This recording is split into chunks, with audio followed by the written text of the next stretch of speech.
कार्तिक मास के शुक्ल पक्ष की षष्ठी तिथि को डूबते सूर्य को अर्घ्य देकर उत्सव मनाया जाता है। हम सभी इसे महापर्व छठ के नाम से जानते हैं। वैसे तो छठ की शुरुआत चतुर्थी से ही नहाई खाई का परंपरा के साथ हो जाती है और फिर खरना, उषा अर्घ्य और सांध्य अर्घ्य के साथ ये त्योहार अब पूरे देश में धूमधाम से मनता है। इस व्रत भगवान सूर्य की आराधना पूरी लगन और निष्ठा के साथ की जाती है और छठी मैया का ये पर्व पूरी श्रद्धा के साथ मनाया जाता है। मान्यता है कि इस व्रत को करने से आपकी संतान सुखी रहती है और उसे दीर्घायु की प्राप्ति होती है।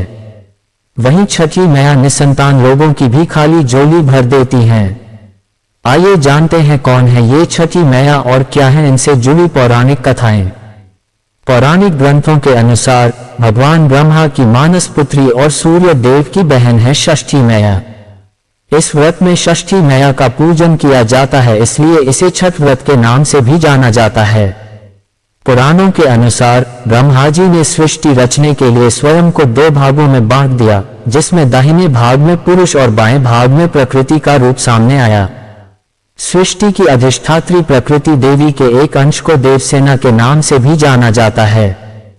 प्रकृति का छठा अंश होने के कारण इन देवी मां का एक प्रचलित नाम षष्ठी है, जिसे छठी मैया के नाम से जानते हैं।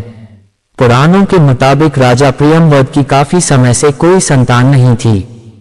तब महर्षि कश्यप ने पुत्र प्राप्ति के लिए यज्ञ कराकर प्रियंवद की पत्नी मालिनी को यज्ञ आहुति के लिए बलि को खाने को कहा। इससे उन्हें पुत्र हुआ, लेकिन वह मृत पैदा हुआ। प्रियंवद पुत्र को लेकर शमशान गए और पुत्र वियोग में प्राण त्यागने लगे। उसी वक्त भगवान की मानस पुत्री देवसेना प्रकट हुई और उन्होंने कहा, सृष्टि की मूल प्रवृत्ति के छठे अंश से उत्पन्न होने के कारण मैं षष्ठी कहलाती हूँ।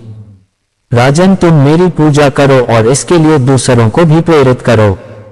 राजा ने पुत्र इच्छा से देवी षष्ठी का व्रत किया और उन्हें पुत्र रत्न की प्राप्ति हुई। ये पूजा कार्तिक शुक्ल षष्ठी को हुई थी। तब से छठ को त्योहार के रूप में मनाने और व्रत करने की परंपरा चल पड़ी।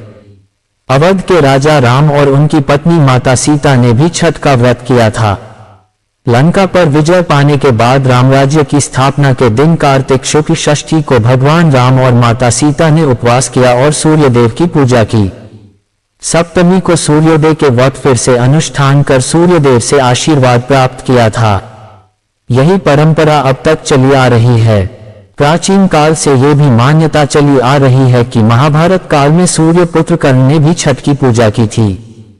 कर्ण भगवान सूर्य के परम भक्त थे। वह प्रतिदिन घंटों कमर तक पानी में खड़े होकर सूर्य को अर्घ्य देते थे।